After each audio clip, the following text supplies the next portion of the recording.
بسم الله الرحمن الرحيم. معه العدون ولا يعدي حقه المجتهدون الذي ليس لصفته حد محدود ولا نعت موجود ولا وقت معدود ولا أجل ممدود فطر الخلائق بقدرته ونشر الرياح برحمته الصلاة والسلام على الرسول المسدد المصطفى العمجد المحمود الأحمد سيدنا ومولانا ومولى الكونين جد الحسن والحسين وعاني أبا القاسم محمد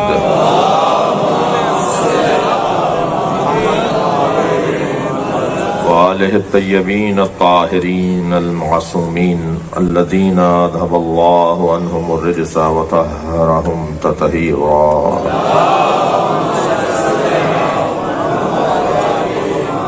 ولعنة الله على أعدائهم أجمعين من يوم عداوتهم إلى قيام يوم الدين. أما بعد، قال الحكيم في قرآن الكريم: بسم الله الرحمن الرحيم.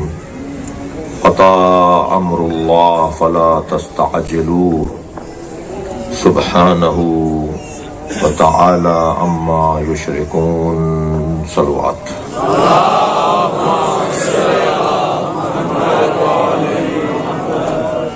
عزیزم، رامش علوی کے والد گرامی کی مغفرت کے لیے بلند تر صلوات پڑھیں۔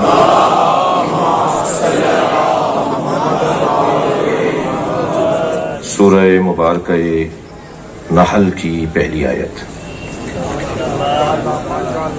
اللہ اپنے اس کلام میں خبر دے رہا ہے۔ میری اور آپ کی خبر تو تصدیق اور تردید کا شکار ہوتی ہے۔ کبھی اس کی تصدیق کی ضرورت ہوتی ہے، کبھی اسے تردید کا شکار کیا جاتا ہے، مگر اللہ کی خبر اللہ کی ہے۔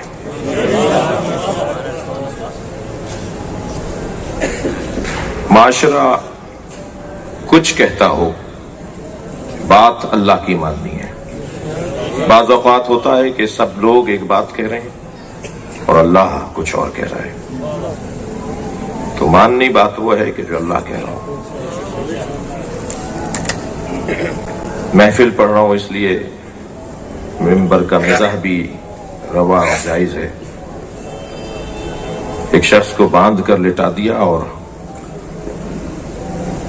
مولانا صاحب نماز جنازہ پڑھانے لگے، اور وہ پکار کے کہنے لگا میں زندہ ہوں، میں زندہ ہوں، اور یہ تکبیروں پہ تکبیریں پڑھاتے رہے۔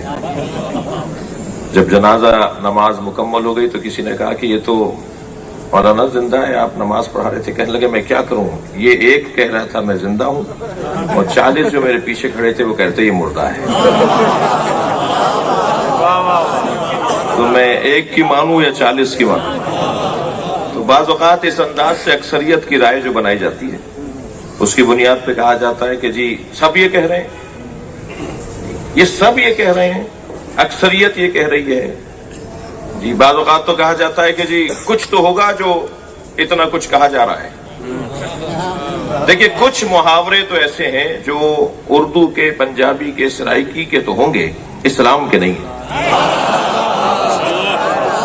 مثلا دین پہ دنیا بھاری، یہ ایک محاورہ ہمارے یہاں بولا جاتا ہے کہ صاحب دین پہ دنیا بھاری ہے۔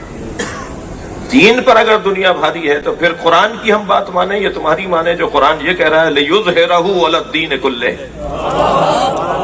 سب پر اگر کوئی غالب وجود ہے تو وہ اللہ کے دین کا وجود ہے۔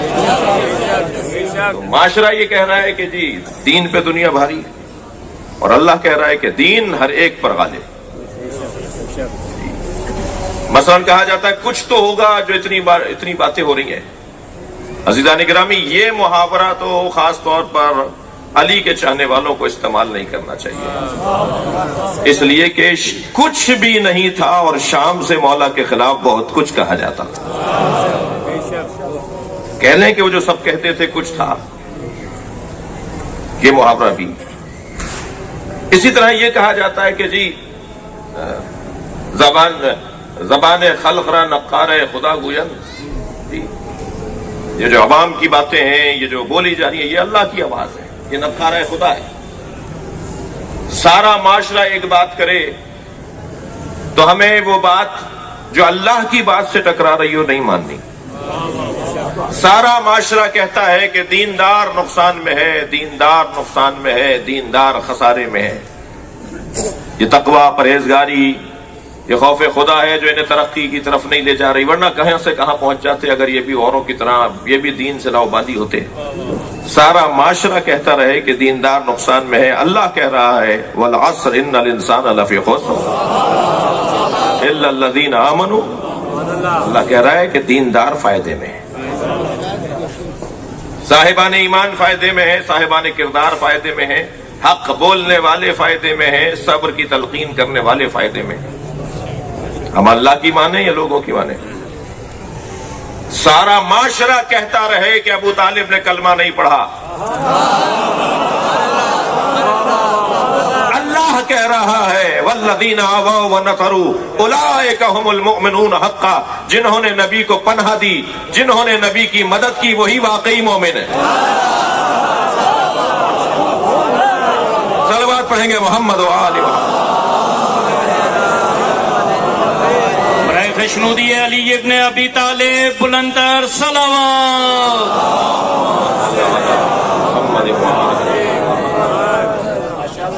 تو سب کی بات ہمیں نہیں ماننی، ہمیں بات اللہ کی ماننی۔ اللہ نے اس مضمون سے متعلق جس کے لیے میں اور آپ اس وقت جمع ہیں، حسین رات ہے، جمیل رات ہے، دیکھیے نبی کے آنے پر کتنے نبی خوش ہوئے،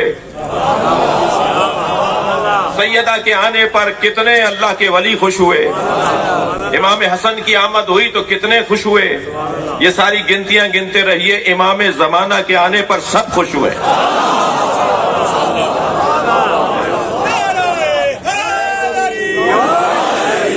اس کی شان میں کچھ کہنے اور سننے کے لیے میں اور آپ جمع ہیں، جس کی شان میں حسین بولتا ہے۔ حل ولد المہدی یا حسین، جی یاد مہدی، ذکر مہدی، فکر مہدی، معرفت مہدی، مہدی مہدی مہدی مہدی، حضرت آدم سے لے کر امام عسکری تک کوئی ایک نبی اور کوئی ایک امام بتائیے جس نے مہدی مہدی نہ کیا ہو۔ ہر اللہ کے نبی نے، ہر اللہ کے ولی نے امام وقت کا نام لیا، انہیں یاد کیا، ان کا انتظار کیا، ان کے زمانے میں شامل ہونے کی آرزو کی۔ پوچھا کسی نے یا حسین حل ولد المہدی، کیا امام زمانہ امام مہدی کی ولادت ہو گئی؟ فرمایا لا لو ادرکتہ لخدمتہ ایام حیاتی۔ کیا حسین جملہ ہے۔ فرمایا اگر حسین کی زندگی میں مہدی کی ولادت ہو جاتی تو حسین مہدی کی خدمت کے لیے خود کو وقف کر دیتا۔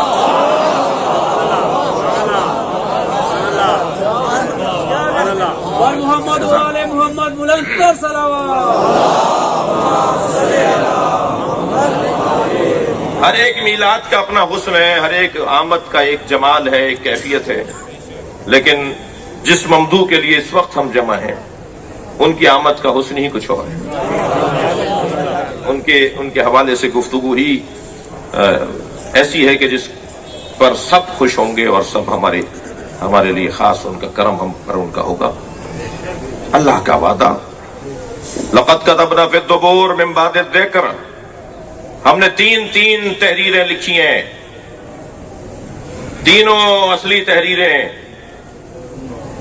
کوئی کاپی نہیں ہے،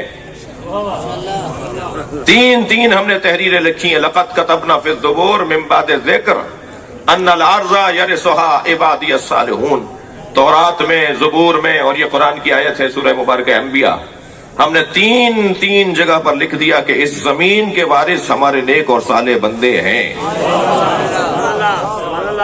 کہاں ہیں اس زمین کے وارث نیک اور صالح بندے؟ ہمیں تو ڈھونڈنے سے نہیں مل رہے حکمرانوں میں کوئی بھی اس قابل جو نماز بھی پڑھا سکے، مسلمان 56 ممالک مسلمانوں کے ہیں. آپ 1-1.5 کے علاوہ ذرا کوئی بتائیے کہ کون سا ملک ہے جس کا وزیر اعظم صدر مملکت نماز پڑھا سکتا ہو؟ کہاں صالحین کی حکومتیں ہیں؟ کہاں نیک لوگوں کے ہاتھ میں زمین کا اختیار ہے؟ اکثریت غیر مسلموں کی ہے زمین کے اوپر جن کا اختیار ہے، اور 25-40% اگر ہیں تو وہ مسلمان ہیں. تو ان کا حال یہ ہے. تو یہ جو اللہ کہہ رہا ہے کہ میں نے تم تورات، زبور، انجیل، قرآن میں لکھ دیا کہ اس زمین کی وراثت اللہ کے میرے نیک اور صالح بندوں کے پاس ہے، تو کہاں ہے؟ یہ وعدہ ہے اللہ کا. وعد اللہ الذین آمنوا منکم وعملوا الصالحات، تم میں سے جو مومن ہیں اور صاحبان کردار ہیں ان سے اللہ کا وعدہ ہے. استخلف الذین کما استخلف الذین من قبلہم، کہ وہ تمہارے درمیان اپنا خلیفہ بنائے گا جیسے تم سے پہلے والوں کے درمیان بھی اس نے خلیفہ بنایا. جی حضرت آدم کو وہ اشارہ ہے. تاریخ میں اس عنوان کو یاد کیا گیا ہے، وہ تو اللہ نے نہیں بنایا. یہ اللہ کا وعدہ. اب یہ ہے کچھ آیات قرآن مجید کی جو اللہ کے وعدے سے متعلق ہیں. اور یہ آیت جو میں نے آپ کے سامنے تلاوت کی سورہ نحل کی پہلی آیت، یہ اللہ کا وعدہ نہیں ہے، اس وعدے کا اعلان ہے. دیکھیے ایک مرتبہ کہا کہ میں خلیفہ بناؤں گا، میں تمہارے لیے زمین پر نیک اور صالح بندوں کے ہاتھ میں اختیارات دوں گا. یہ وعدے ہیں اللہ کے. اب اس آیت میں وعدہ نہیں ہے، اعلان ہے، وعدہ ہے. مجھے وعدہ کیا تھا پورا کر رہا ہوں. عطا امر اللہ، جان لو اللہ کا امر آ چکا. یہ امام کی ولادت پر دلیل آیت ہے. عطا امر اللہ فلا تستعجلوہ، خبردار اسے پانے میں جلدی نہ کرو، بھیجوں گا جب تم اس قابل ہو جاؤ. سبحانہ وتعالی عما یشرکون.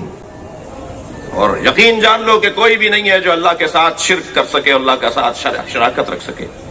عطا امر اللہ. یہ آیہ کریمہ امام کی ولادت پر سے، امام کی ولادت ہو چکی ہے. امام دنیا میں آ چکے ہیں. تقریباً 250 سے زیادہ اہل سنت علماء کرام کی کتابوں کی تلاش ہے جو اس عقیدے کے حامل ہیں کہ امام کی ولادت ہو چکی ہے اور غیبت اور وہ بہت جلد ہمارے ایک اہل سنت عالم دین نے جو محنت کی ہے وہ بہت جلد زیور تبعات سے آراستہ ہوگی اور وہ سنی شیعہ مسلمانوں تک پہنچے گی. تو میں یوں کہہ دوں کہ ولادت کے باب میں، ولادت کے عنوان سے شیعہ میں کوئی اختلاف نہیں ہے. ہر اثنا عشری، ہر شیعہ اس بات کا یقین رکھتا ہے کہ امام کی ولادت ہو چکی ہے. اور یہ جو میں نے آپ کو حوالہ دیا ہے کہ 250 سے زیادہ اہل سنت کے ان علماء کرام کی لسٹ اور کتابیں تلاش کی جا چکی ہیں کہ جن کا عقیدہ یہ ہے کہ حضرت مہدی کی ولادت ہو چکی ہے، وہ اہل سنت کے بزرگ علماء کرام ہیں. لہٰذا اگر اختلافی موضوع ہے بھی تو وہ میرے سنی بھائیوں میں ہے. ایک تعداد کہتی ہے ولادت نہیں ہوئی، اور ایک انہی کے درمیان سے تعداد کہتی ہے کہ ولادت ہو چکی ہے. ویسے جو بھی ولادت کو نہیں مانے گا نا، توجہ چاہوں گا، جو بھی ولادت کو نہیں مانے گا نا وہ بند گلی کا شکار ہے. کون ہے حجت خدا آج؟ کون ہے جس کی وجہ سے زمین ٹکی ہوئی ہے؟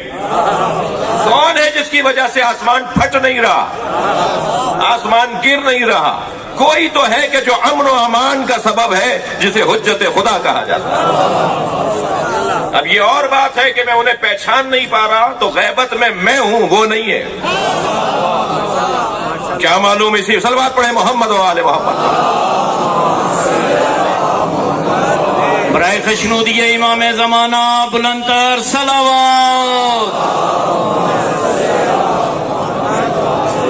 کیا معلوم اس وقت محفل میں ہمارے تشریف فرما ہوں، بلکہ یقین سے صلوات پڑھیے تو حضرت آ جائیں.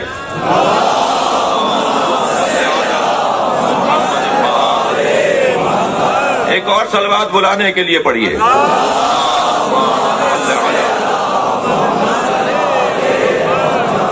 امام اس وقت ہمارے درمیان موجود ہیں. میں انہیں دیکھ نہیں پا رہا، نہیں میں انہیں پہچان نہیں پا رہا. اسی کو غیبت کہا جاتا ہے. حاضر ہیں، ظاہر نہیں ہے. 40 سال تک نبی مکے میں حاضر رہے، ظاہر نہیں تھے. صلوات پڑھیں محمد و آل محمد.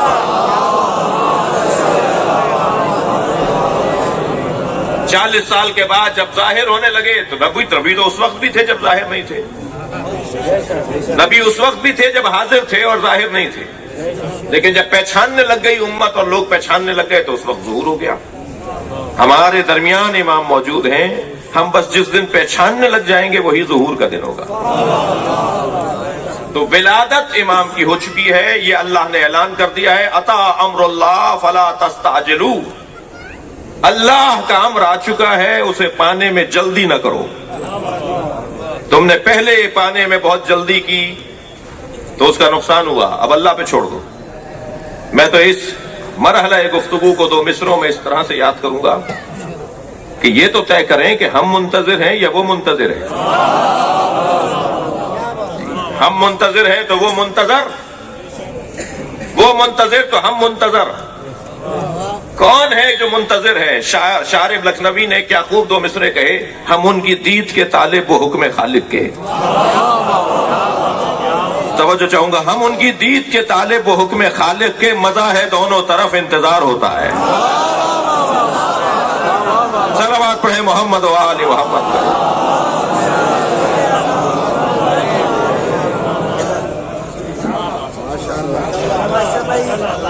توجہ ہے. چاہیے تھوڑی سی روشنی اس کو تبدیل کر سکتے ہیں. میں ادھر کے مومنین کی زیارت نہیں کر پا رہا. ہے نہیں ہے شاید.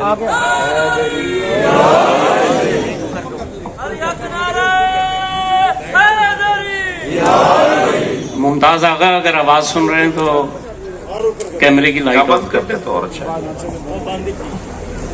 جب محمد باواز بلند تر صلوات.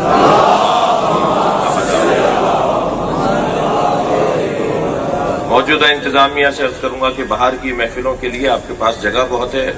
باہر سے روشنی کا اگر انتظام ہو، یعنی اوپر سے روشنی کا انتظام ہو، تو یہ کیمرہ والے دوست جو ہیں وہ آسانی ہو جائے گی. صلوات پڑھیں ذرا محمد.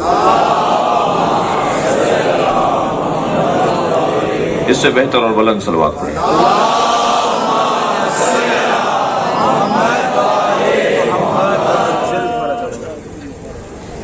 انسان واحد مخلوق ہے جو گھر بناتی ہے، محلے بساتی ہے، شہر تعمیر کرتی ہے. یہ مخلوق واحد مخلوق ہے جو ملک تعمیر کر کے اور بنا کر زندگی گزارتی ہے. حیوانات میں اجتماعیت اور قبیلے کا نظام نہیں ہے. وہ جو اپنے ہم جنس کے ساتھ کبھی کبھی حمایت کے لیے باہر نکل آتے ہیں، وہ فطری مسائل ہیں، وہ فطرتی مسائل ہیں، وہ اخلاقیات اور تربیت کا عنوان نہیں ہے. جی،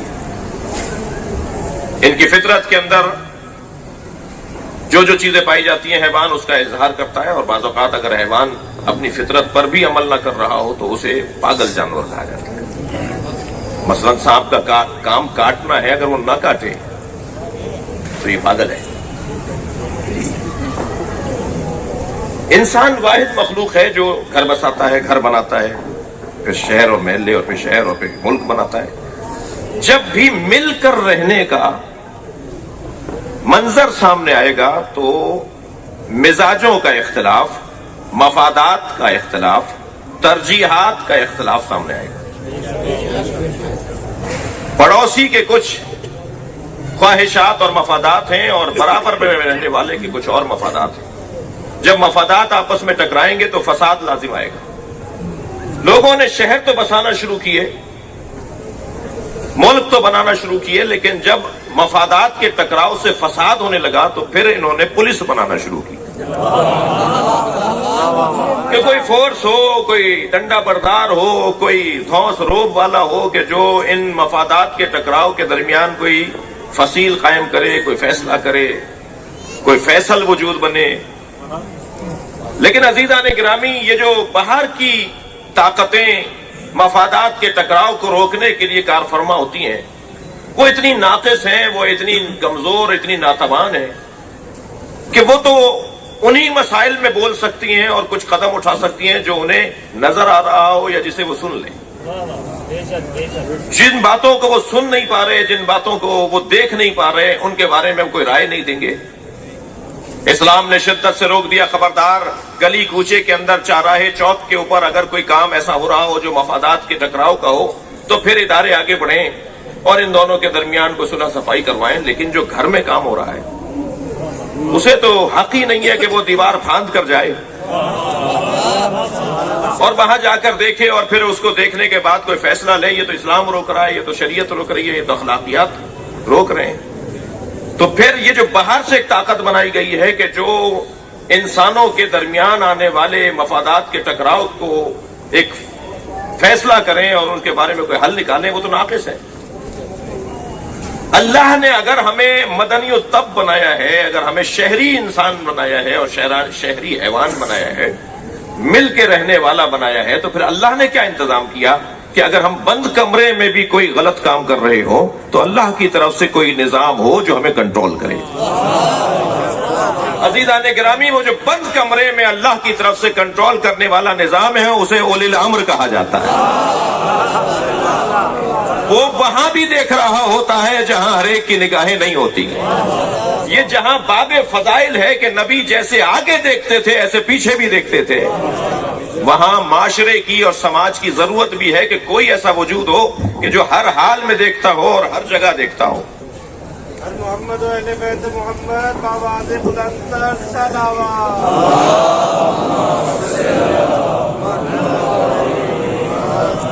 کوئی ایسا وجود ہو جو ہر جگہ دیکھتا ہو اور ہر ایک کو دیکھتا ہو اور دیکھنے کے بعد اس کا تبصرہ بھی معقول ہو اور یقینی ہو اور حتمی ہو.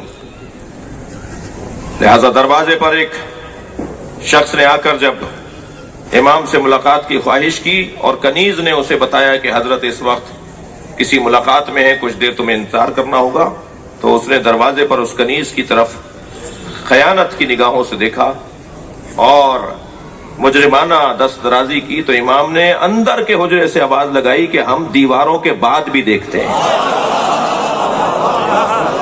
خبردار ہوشیار رہنا. تو اب کوئی ایسا وجود ہونا چاہیے کہ جو اللہ کی طرف سے معاشرے میں پھیلنے والے فسادات کو روکنے کے لیے ہر جگہ دیکھ سکتا ہو. لہذا یہ اگر آنکھیں بند کر کے بھی لیٹے اور بیٹھے ہوں، سو بھی رہے ہوں، تو یہ آنکھیں بند بھی ہوں تب بھی دیکھتے ہیں، اس لیے کہ ان کی آنکھیں عین اللہ نہیں ہیں، ان کا وجود عین اللہ ہے.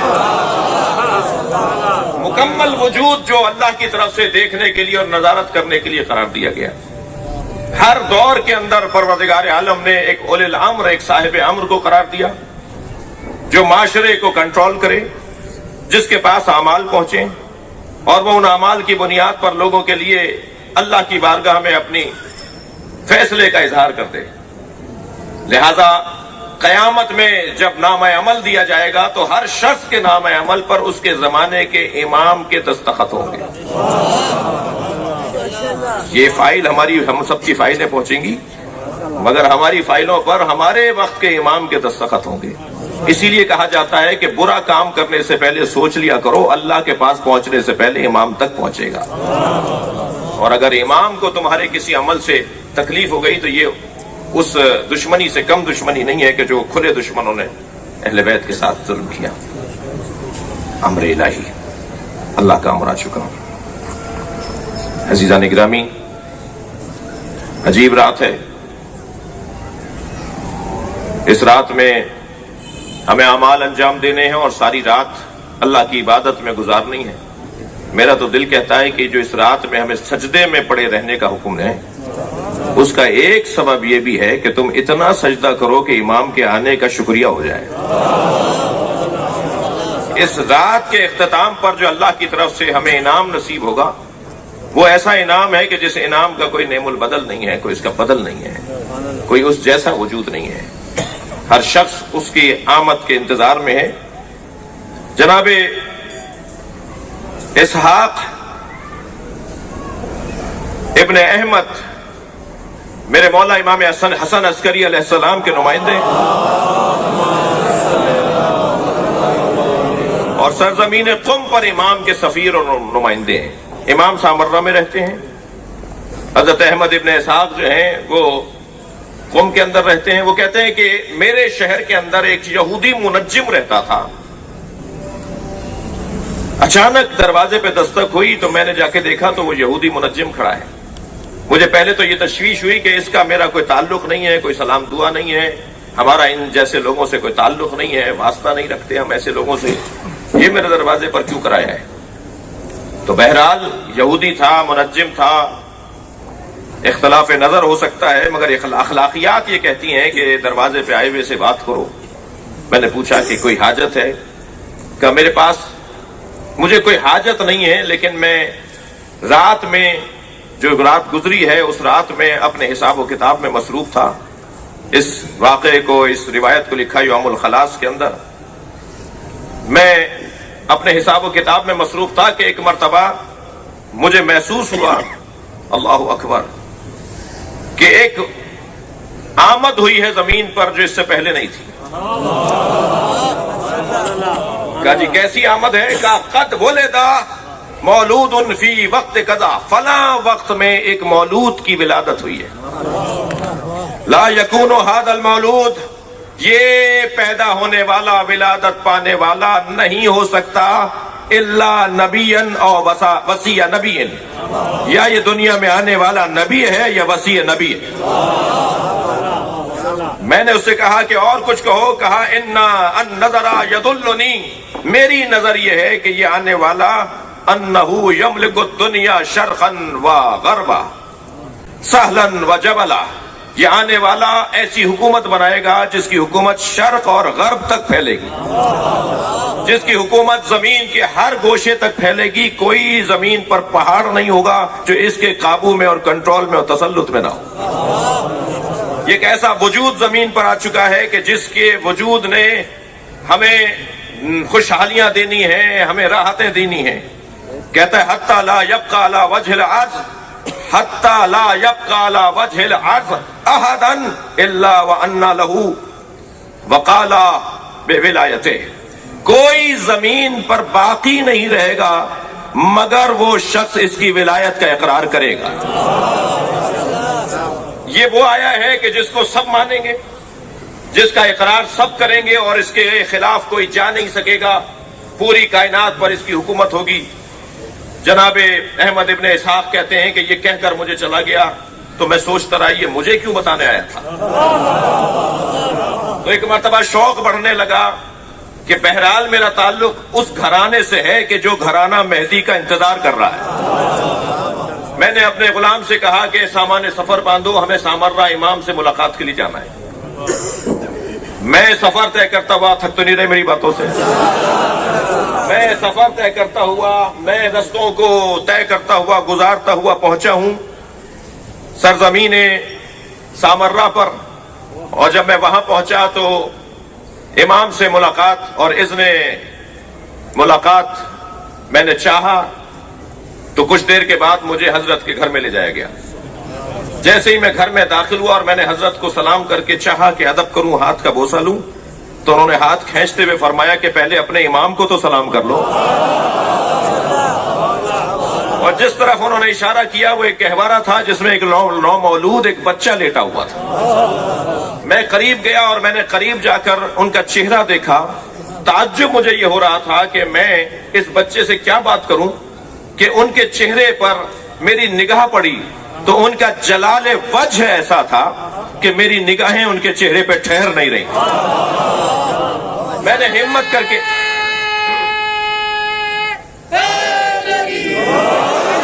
نے ہمت کر کے ان کی آنکھوں کی طرف دیکھا تو آنکھوں میں اتنا ٹھہراؤ تھا۔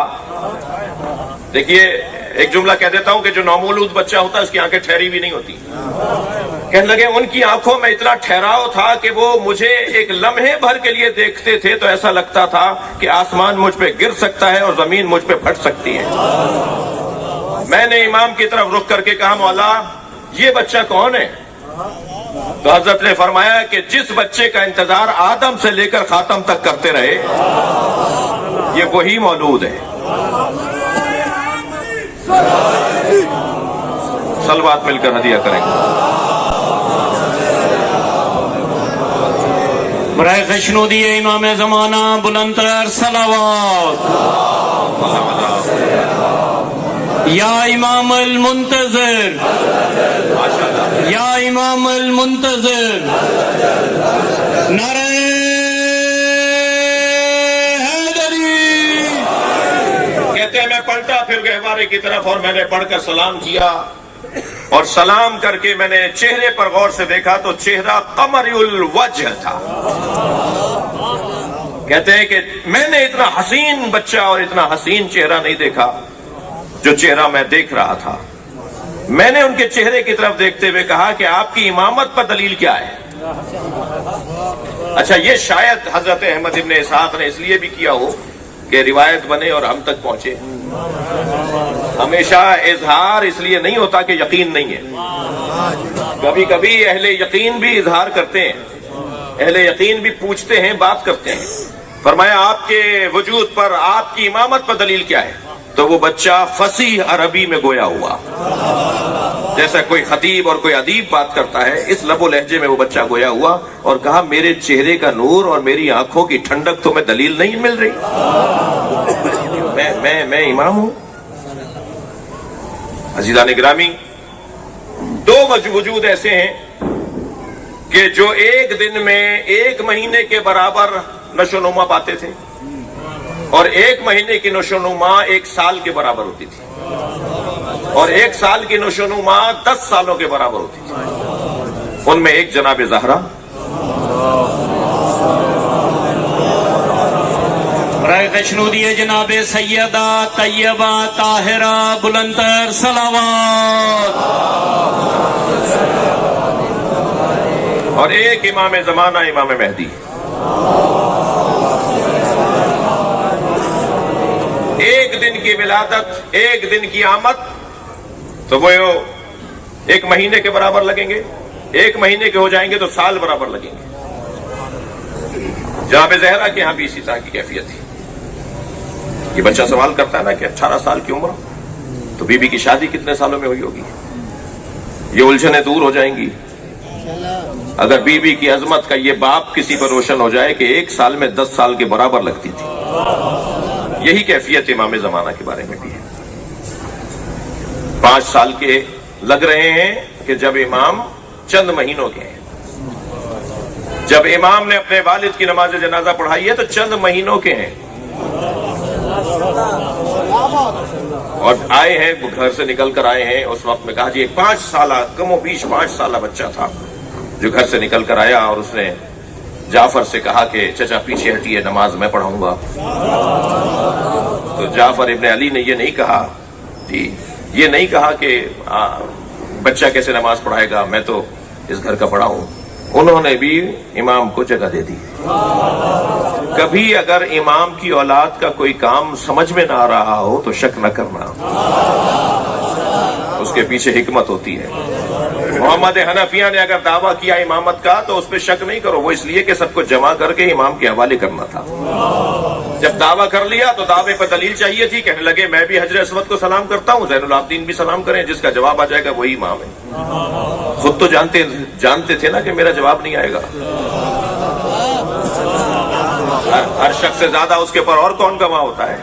مجھے پتا ہے نا میں کیا ہوں، آپ کو پتا ہے آپ کیا ہیں، دنیا کچھ بھی کہتی رہے مگر مجھے تو پتا ہے نا میں کیا ہوں۔ حضرت محمد حنفیہ کو تو پتا تھا نا میں کیا ہوں، جانتے تھے نا کہ حجر اسود مجھے جواب نہیں دے گا، مگر ایسی دلیل بنا دی کہ جس کا ثبوت صرف امام سجاد کے پاس ہے۔ اور دونوں ہستیاں آگے بڑھی اور محمد حنفیہ نے بھی حجر اسود کو سلام کیا، جواب نہیں آیا۔ کسی نے کہا حضور دوبارہ کیجئے، سلام کیا، جواب نہیں آیا۔ سب کی خواہش پر تیسری دفعہ بھی سلام کر لیا، جواب نہیں آیا۔ اور امام جیسے ہی آگے بڑھے تو حجر اسود نے سلام کرنا شروع کیا۔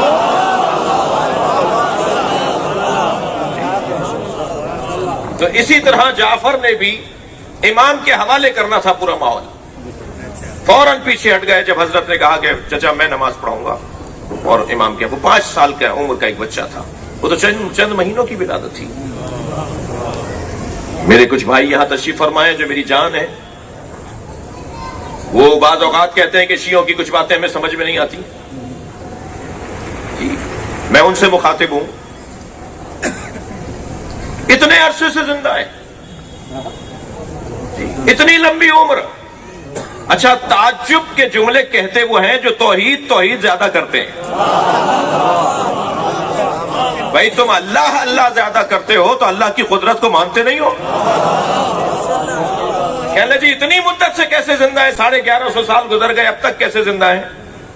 تو میں انہیں ایک جملہ کہہ دوں, کہوں گا پیار سے, اگرچہ اختلاف رائے کے ساتھ, محبت سے اور پیار سے بات کر رہا ہوں. عزیزان گرامی, جو یہ کہنا کہ اتنی مدت سے زندہ کیسے ہیں, ان سے پہلے تو یہ سوال کرو کہ تم زندہ کیسے ہو. کس نے رکھا ہوا ہے؟ ہمارے بس کی ہے زندہ رہنا؟ ہم تو روزانہ ہے اپنے ہی خلاف کام کر رہے ہوتے ہیں. ہم تو جو کھا رہے ہوتے ہیں وہ بھی نہیں پتا ہوتا کہ اس میں زہر ہے یا یہ ہمیں نقصان نہیں پہنچائے گا. ہم تو خود اپنے نقصان کے لیے روزانہ صبح شام کام کر رہے ہوتے ہیں. پھر یہ کس نے ہمیں زندہ رکھا ہوا ہے؟ جس نے ہمیں زندہ رکھا ہوا ہے اسی نے مہدی کو زندہ رکھا. ورنہ کوئی بتا دے کہ ہم کیسے زندہ ہیں. موٹی سی بات ہے کہ امام کی حیات قدرت پروردگار کی دلیل ہے.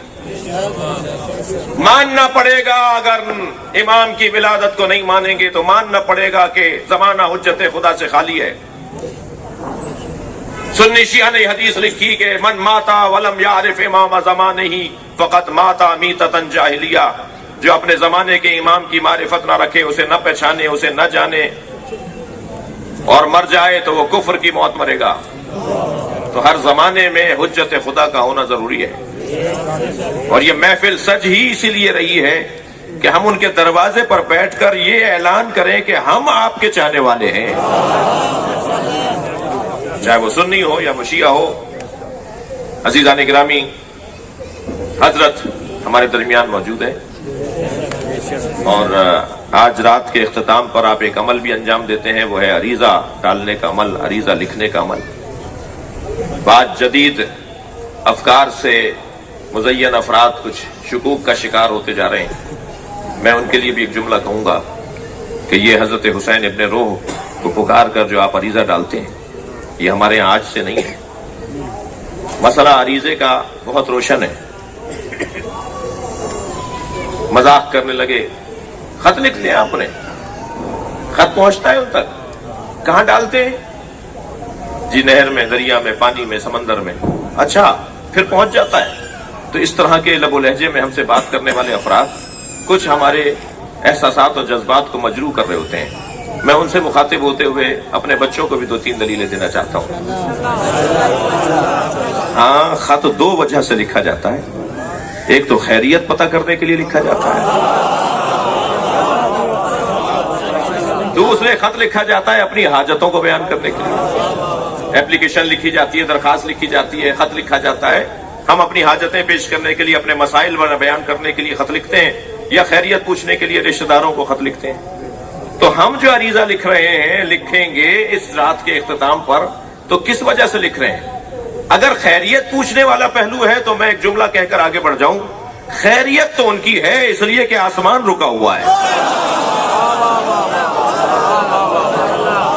خیریت تو ان کی ہے اس لیے کہ زمین ٹکی ہوئی ہے. اور لفظ بہتر کر لوں, وہ خیریت سے ہیں اس لیے کہ میرے ساتھ چل رہے ہیں.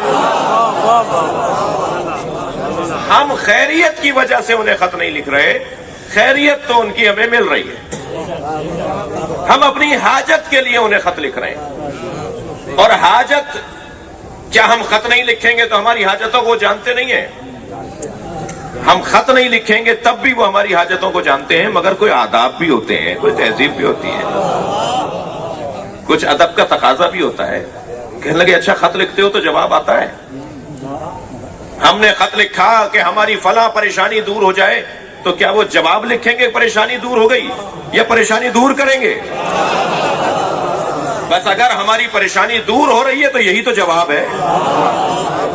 وہ اطمینان قلب بڑھ رہا ہے, وہ سکون دل بڑھ رہا ہے, وہ اس دروازے پر یقین بڑھ رہا ہے, وہ پریشانیوں سے لڑنا اور نمٹنا سیکھا جا رہا ہے, تو یہ جواب ہی تو ہے ان کا. عزیزان گرامی, ان کی جانب سے ہم پر خصوصی کرم ہے, نگاہ خاص ہے صاحب العصر کی.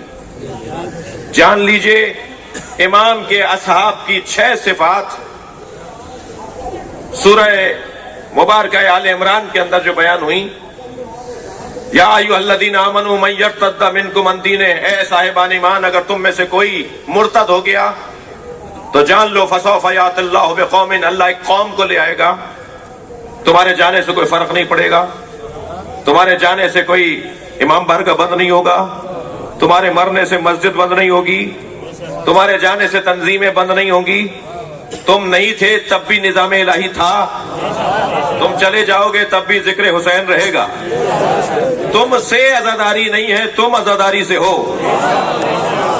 تمہارا کوئی احسان نہیں ہے اللہ کے دین پر. من یرتد منکم عن دینہ, اگر تم مر گئے, اگر تم مرتد ہو گئے تو جان لو فسوف یأتی اللہ بقوم, اللہ ایک قوم کو لے آئے گا. یہ اصحاب امام زمانہ کی 6 صفات بیان ہو رہی ہیں اس آیت کریمہ میں. وہ پہلی صفت کیا ہے؟ یحبہم, اللہ ان سے محبت کرتا ہو. مجھے یہاں تھوڑی دیر 2 جملوں کے لیے رکنا ہے. یہ اللہ کی محبت نہیں ہے کہ ساری دنیا آپ کو مارنا چاہتی ہے اور آپ پھیلتے جا رہے ہیں.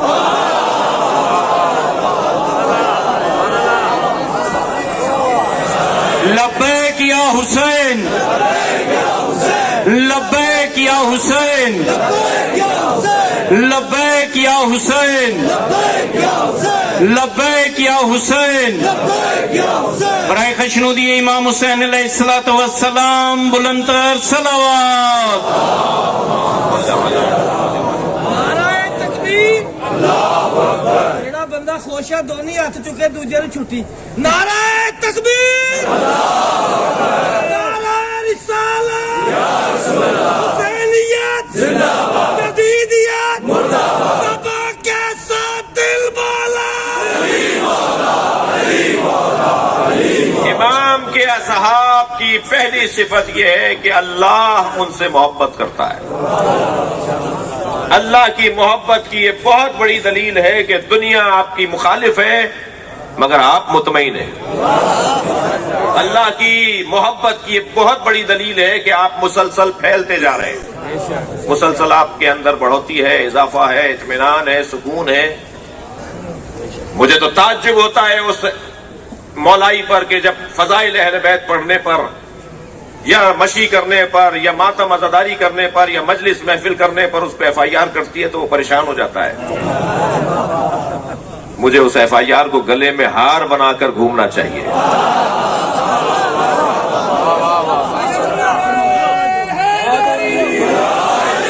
اللہ کا شکر ادا کرنا چاہیے کہ میں رجسٹرڈ مولائی ہو گیا ہوں.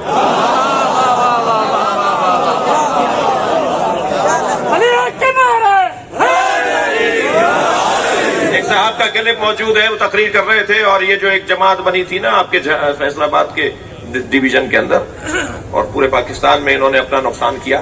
ان سے وہ مخاطب تھے کہ تم نے پاکستان میں اتنے شیعہ مار دیے, تم نے اچھا نہیں کیا. اگر شیعہ فلاں ہے, برا ہے, فلاں ہے تو اس کو مارنا نہیں چاہیے تھا, اس کے مارنے سے نقصان ہوا ہے. اور نقصان کی دلیل وہ یہ دے رہے تھے کہ 50 سال پہلے امریکہ میں, کینیڈا میں, آسٹریلیا میں کوئی امام بارگاہ نہیں تھا.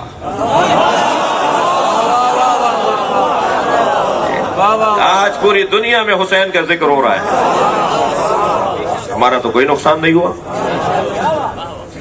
لہذا اللہ محبت کرتا ہے امام زمانہ والوں سے. اور میں کیونکہ پہلے ابتدا میں جان بوجھ کے میں نے ابتدا میں کہا تھا کہ ایک بڑی تعداد اہل سنت کی علماء کی ہے جو امام کی ولادت کی قائل ہے. امام مہدی مولود بھی ہیں, موجود بھی ہیں. صلوات پڑھیں محمد و آلہ.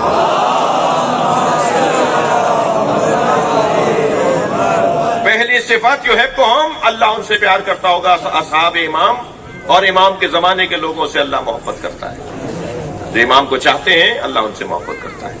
دوسری صفت یحبونہ، وہ بھی اللہ سے محبت کرتے ہیں. تیسری صفت اذلۃ علی المؤمنین، وہ مومنین کے سامنے خاکساری کے ساتھ حاضر ہوتے ہیں، مومن کے سامنے اکڑتے نہیں ہیں، مومن سے لڑتے نہیں ہیں، مومن کا دل نہیں دکھاتے، مگر کہیں عادت نہ بن جائے خاکساری اور تواضع.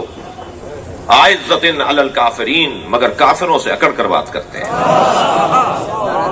اگر کوئی صاحب العصر کا چاہنے والا یا دعویٰ کرنے والا ہو اور وہ کافروں سے بھی پیار کرتا ہو.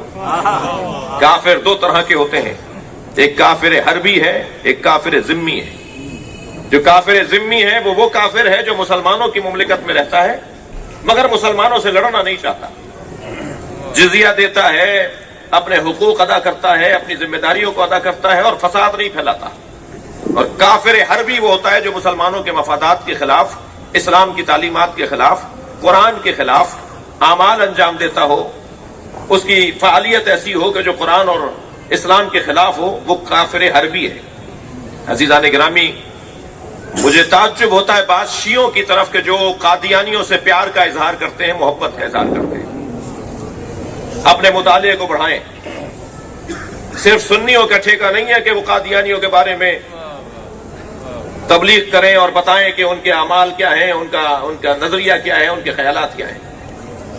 جی صرف یہ کہہ کر میری جان نہیں چھٹے گی کہ اسمبلی کے اندر جب قادیانیوں کو اقلیت میں شمار کرنے کی تحریک چلی اور بیان دیا گیا اور خطابات ہوئے تو اس میں مولانا محمد اسماعیل دیوبندی نے سب سے اچھا خطاب کیا. اس سے میری جان نہیں چھٹے گی. یہ مولانا محمد اسماعیل کی قبر کو روشنی کے لیے انہوں نے کیا ہے، اپنی آخرت کے لیے انہوں نے کیا، انہیں اس کا ثواب ملے گا، ان کی نیکی کا ثواب مجھے نہیں ملے گا.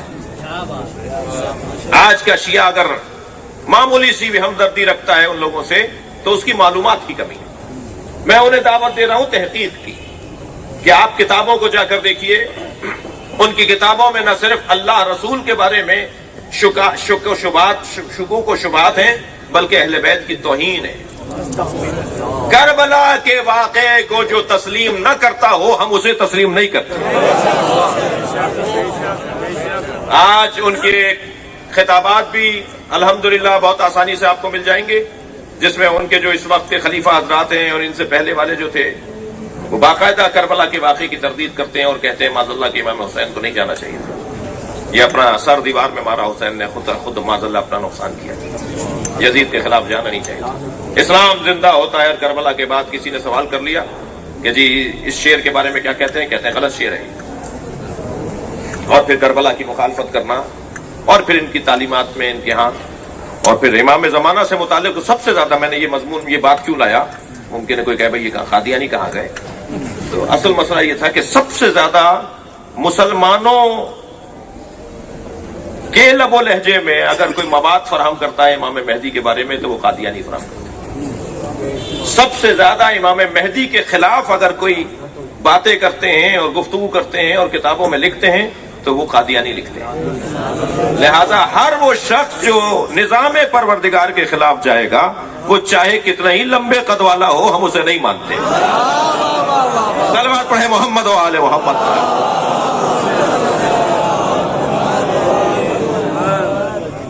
ہے وقت کٹھن وارث ام الکتاب آجا، ہے وقت کٹھن وارث ام الکتاب آجا، باطل کے ہر سوال کا تو ہے جواب آجا.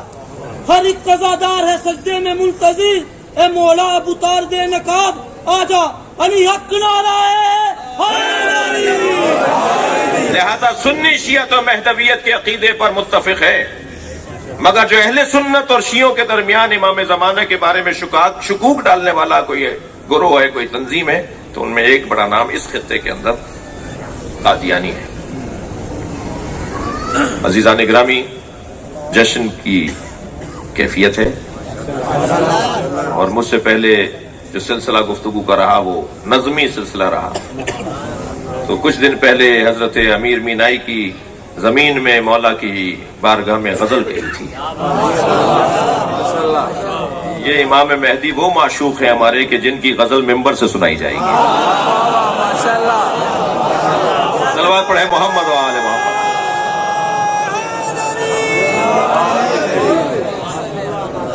تو دیکھیے ذرا کیا عرض کرنے کی کوشش کی ہے کہ سرمئے طور لگا دیدہ تر پیدا کر. بھائی جو شعری ذوق رکھنے والے اور تقریباً سبھی شعری ذوق رکھنے والے ہیں, سرمئے طور لگا, سرمئے طور لگا دیدہ تر پیدا کر, شوق دیدار اگر ہے تو نظر پیدا کر.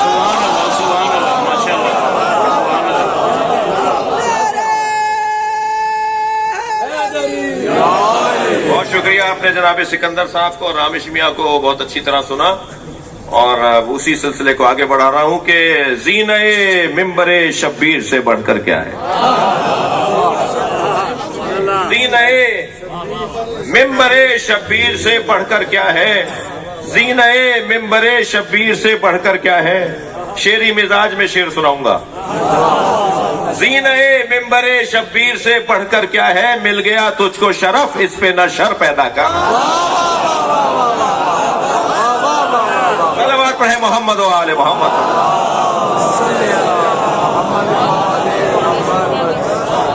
مل گیا تجھ کو شرف اس پہ نہ شر پیدا کر. اور شاید کسی قابل شعر ہو کہ وارث توجہ چاہوں گا, تنہا رہنے کا تجھے شوق ہے مسلم کیوں کر. تنہا رہنے کا تجھے شوق ہے مسلم کیوں کر, شارع عام پہ چل یار سفر پیدا کر. شارع عام پہ چل یار سفر پیدا کر. اور شعر شاید کسی قابل ہو کہ ہر چمک دیکھ کے رک جانا کہاں اچھا ہے. پیسے کی بنیاد پر, دولت کی بنیاد پر, کرسی کی بنیاد پر, شہرت کی بنیاد پر وہ سپر پاور ہے اور اس پہ پابندیاں ہیں. ہر چمک دیکھ کے رک جانا کہاں اچھا ہے. خود کو مضبوط بنا, شمس و قمر پیدا کر.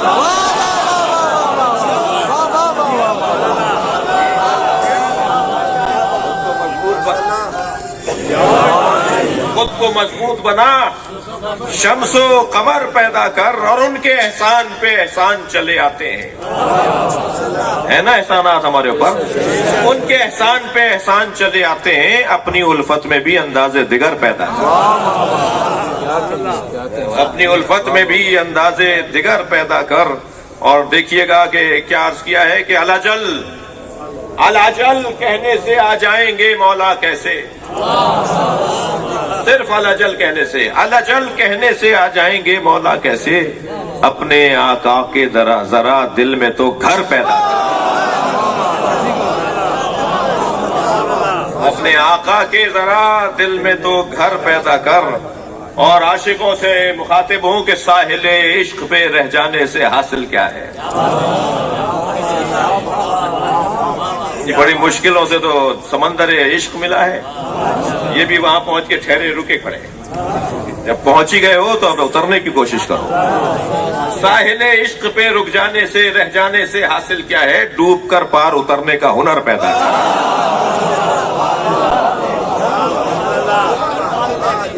ڈوب کر پار اترنے کا ہنر پیدا کر.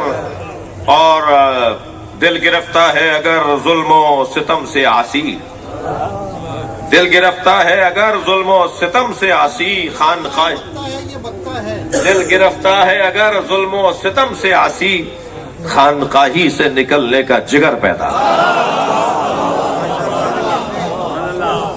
مجھے تھوڑا سا اپنے اوپر بدگمانی تھی, اس لیے میں ڈرا تھا کہ یہ شعر پڑھوں گی یا نہیں.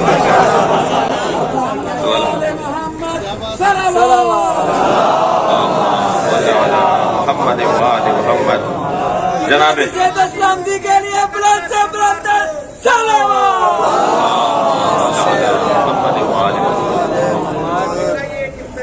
جی.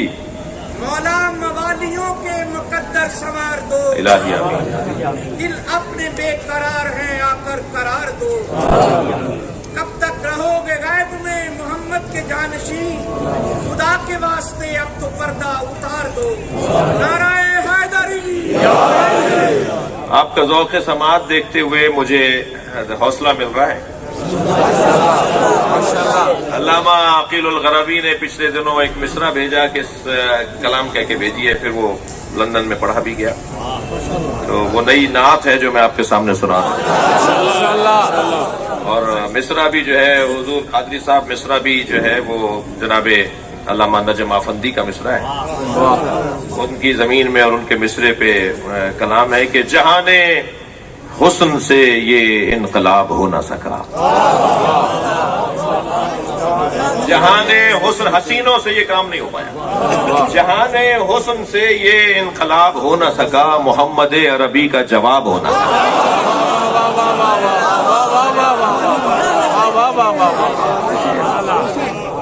جہان حسن سے یہ انقلاب ہو نہ سکا، محمد عربی کا جواب ہو نہ سکا، کہ میں بھی واقف سر کتاب ہو نہ سکا،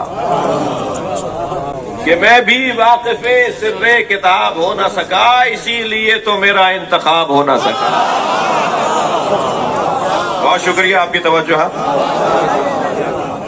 کہ میرے قیام و قعود و سجود سے حاصل، میرے قیام و قعود و سجود سے حاصل، دوسرا مصرع سناؤں، میرے قیام و قعود و سجود سے حاصل، دیار یار میں جب بے حجاب ہو نہ سکا، دیار یار میں جب بے حجاب ہو نہ سکا۔ اور آپ توجہ سے سنیں گے کہ خدا سے دور ہے اور وہ خودی سے ناواقف۔ کون کون ہے جو خدا سے بھی دور ہے اور خود کو بھی نہیں جانتا؟ خدا سے دور ہے اور وہ خودی سے ناواقف، در رسول جسے دستیاب ہو نہ سکا، جسے علی نہیں ملے، صلوات پڑھے محمد و آل محمد، در رسول جسے دستیاب ہو نہ سکا، اور گیا تھا بارگاہ مصطفیٰ میں اس کے بعد، گیا تھا بارگاہ مصطفیٰ میں اس کے بعد، غم حیات کبھی کامیاب ہو نہ سکا۔ اور عرض کیا ہے کہ کیا ہے، تھوڑا سا فلسفہ آ گیا، تھوڑا سا اصطلاحیں ذرا سخت ہو گئیں، کہ کیا ہے سرعت سیری نے ان کو فرد فرید، تیز رفتاری نے ان کو اکیلا کر دیا، تیز جائیں گے تو پیچھے کوئی نہیں چل پائے گا نا ساتھ۔ کیا ہے سرعت سیری نے ان کو فرد فرید، ملک بھی آ کے جہاں ہم رکاب ہو نہ سکا، ملک بھی آ کے جہاں ہم رکاب ہو نہ سکا۔ اور اس شعر پر میں آپ کی توجہ اس سے زیادہ چاہوں گا کہ عرق جبین سے لے کر نبی بنائے گئے،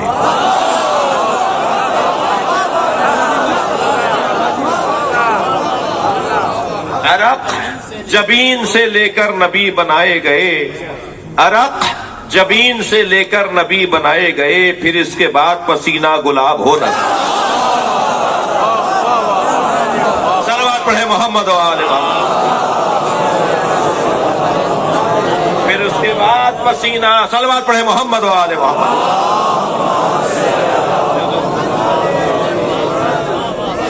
یہ غزل کی اصطلاح ہے، پسینے کا گلاب ہونا، یہ عاشقوں کے لیے کہا جاتا ہے۔ تو عرق جبین سے لے کر نبی بنائے گئے، پھر اس کے بعد پسینہ گلاب ہو نہ سکا، اور پڑھا کے غیب سے بھیجا ہے میرے آقا کو، پڑھا کے، بہت شکریہ، پڑھا کے غیب سے بھیجا ہے میرے آقا کو، بجز نبی کوئی امی خطاب ہو نہ سکا۔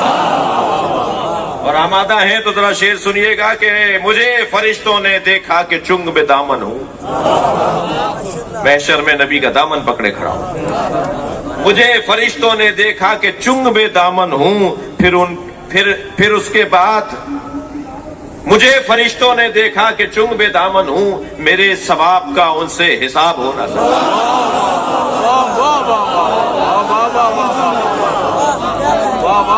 میرے ثواب کا ان سے حساب ہو نہ سکا۔ اور عزیزوں اور توجہ چاہوں گا کہ کرم نگاہی آقا ہیں بوذر و سلمہ،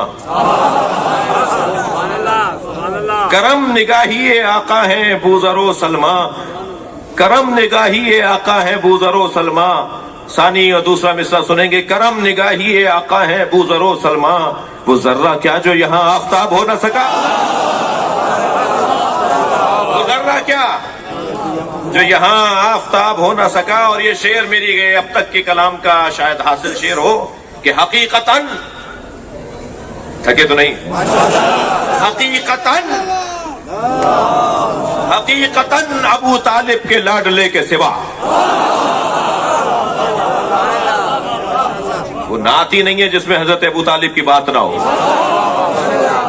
حقیقتاً ابو طالب کے لاڈلے کے سوا کوئی بھی مثل رسالت مآب ہونا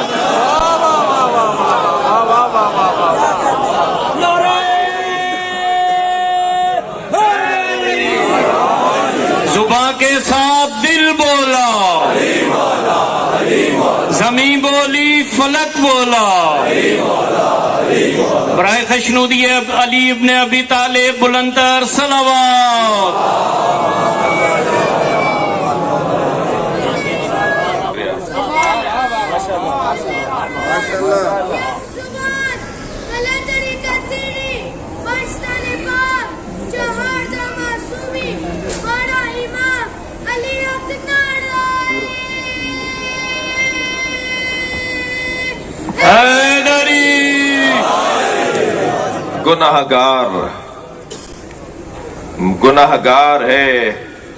گناہگار ہے رحمت کی بس تلاش میں ہے،